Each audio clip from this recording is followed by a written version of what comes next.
साम्राज्य न्यूज, सामान्यांचा असामान्य आवाज. मराठी भाषा ही केवळ संवाद साधण्याचं साधन असून महाराष्ट्राच्या सांस्कृतिक, ऐतिहासिक, सामाजिक जीवनाचा तो एक महत्त्वाचा भाग आहे.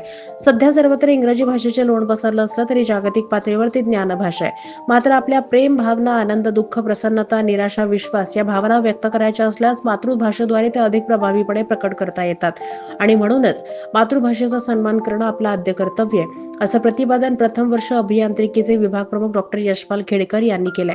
केंद्रीय मंत्रालयाच्या मिनिस्ट्री ऑफ एज्युकेशन यांच्या आदेशानं all India council for technical education यांच्या सूचनेनुसार मातृभाषेच्या माध्यमातून बुद्धिमत्ता आणि क्षमता विकास अंतर्गत गोपाळपूर तथा स्वेरीमध्ये डॉक्टर बी.पी. रोंगे यांच्या मार्गदर्शनाखाली जागतिक मातृभाषा दिन साजरा करण्यात आला. यावेळी डॉक्टर यशपाल खेडकर हे मातृभाषा दिनाचं महत्त्व विशद करत होते. डॉक्टर खेडकर म्हणाले, युनोने जागतिक मातृभाषा दिन का साजरा करावा याबाबत स्पष्ट केलं असून तंत्रज्ञान युगातून भौगोलिक दरी कमी होतीये, विविध ठिकाणी शिक्षण घेतलेली विविध संस्कृतीमधली माणसं कामानिमित्त एकत्र येतात, तेव्हा संवादासाठी ज्ञानभाषा म्हणून इंग्रजी वापरली जाते. परंतु आपल्या प्रांतातून आपल्या माणसांशी ज्या भाषेतून आपण बोलतो तिला मातृभाषा म्हणतात.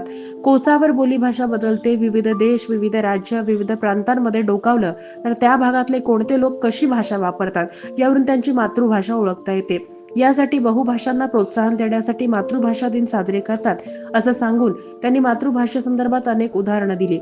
यावेळी अभियंता योगगुरू अशोक ननवरे, स्वेरीचे संस्थापक सचिव, अभियांत्रिकी महाविद्यालयाचे प्राचार्य डॉक्टर बी.पी. रोंगे, बी फार्मसीचे प्राचार्य डॉक्टर मिथुन मडियार, डिप्लोमाचे एन.डी. मिसाळ, फार्मसीचे प्राध्यापक सतीश मांडवे, उपप्राचार्य डॉक्टर मीनाक्षी पवार, विद्यार्थी अधिष्ठाता डॉक्टर एम.एस. मठपती, सर्व विभाग प्रमुख, स्वेरी अंतर्गत सर्व प्राध्यापक वर्ग, शिक्षक, कर्मचारी, विद्यार्थी उपस्थित होते.